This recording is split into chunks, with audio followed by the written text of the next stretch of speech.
ரதம் ஏறி வந்து நீ எட்டி பாறையா சண்முகா,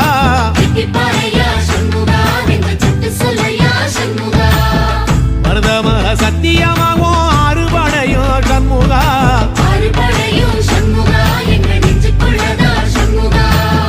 தங்கரதம் ஏறி வந்து நீ எட்டி பாறையா சண்முகா,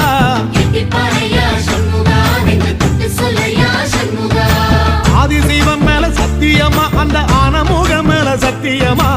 ஆறுமுகம் மேல சத்தியமா அந்த ஞான பழம் மேல சத்தியமா, மொத்த மனசுல மொத்த நரப்புல கூடியிருக்கிற சண்முகா, அறுபடையும் சண்முகா, நெஞ்சுக்குள்ளதா சண்முகா.